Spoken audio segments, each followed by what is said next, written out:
Hi, I'm Jason Smith, and I'm the writer and director of The Period, being released through Sub Rosa Cinema. Sub Rosa Cinema presents a movie about a girl and her projectile period. Sorry, female trouble. It's basically about a girl named Sherry Hyman who suddenly has a never-ending projectile period. It follows her through her trials and tribulations as she tries to deal with this new condition. I think one of my favorite things that anyone said about it was in my first review, the critics said that the movie was sanguinary excess. Untold hours of counseling will help ease your memory of this movie. Well, I think it first started with me writing stories. I've been writing stories ever since I can remember. And about the age of 15, my parents chipped in to get a camera for me. And I think that was the best gift I ever got. And I was compulsively filming with it all the time. Around the age of 17, I started fleshing out my ideas a lot more and creating short films. I can't really tell. I was for a few thousand or so, maybe between 3 or 4, something like that. Before that, I had only shot some short films that were for maybe like $100 or a couple $100. So it's the biggest thing I've done so far. As you can imagine, working with such a low budget, there was a lot of struggling. There was many parts of it where I was the whole crew. I was building the sets, making the props, filming, directing, and then of course editing afterwards.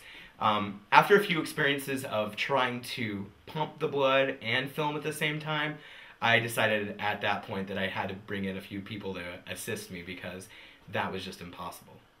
I think the greatest moment I had was when the period was actually finished. I had worked on it for a long time, almost 2 years, because the star of the film moved to San Francisco while I was still in Kansas City, and I pretty much had most of the feature edited before I even was able to fly her back in. And I guess the second most exciting moment after that would be when I finally showed it, because I had never really shown a lot of my work beforehand, and there was standing room only in the theater. I also probably enjoyed the people who were so offended that they walked out. The most exciting part of the movie after it was shown would be when it finally got distributed. I mean, I've gotten a lot of good responses from it, and people actually seem to enjoy it a little bit more than I anticipated.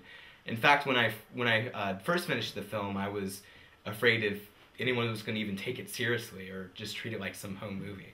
But that hasn't been the response at all. I don't really ever see me being as a big Hollywood director. I wouldn't want so many people telling me what to do or having all of my ideas come to a committee. Like a lot of people, I want to be kind of more of the auteur director, meaning that I really want to write most everything that I do, and I really want to be in control of my ideas and how they come out, and basically the whole vision of a film.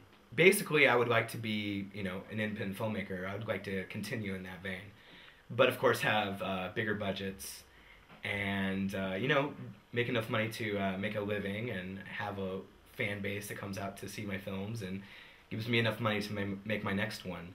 My next movie is Aberrant Behavior. It's really about these two self-destructive characters, Aiko Zumbi and Victor Muertos.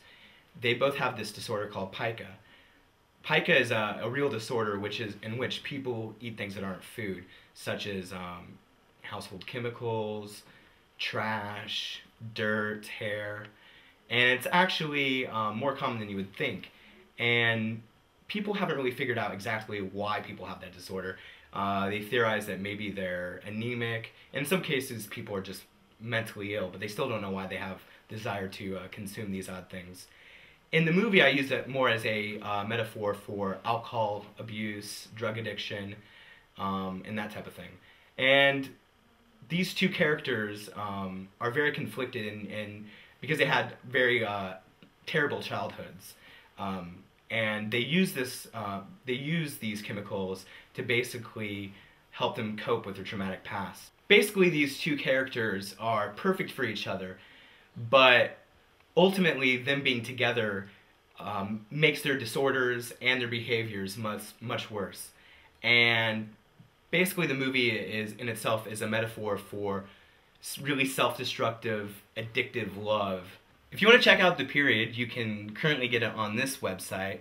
You can also get it on Amazon.com, eBay, Borders, Sam Goody, and also you can rent it on Netflix.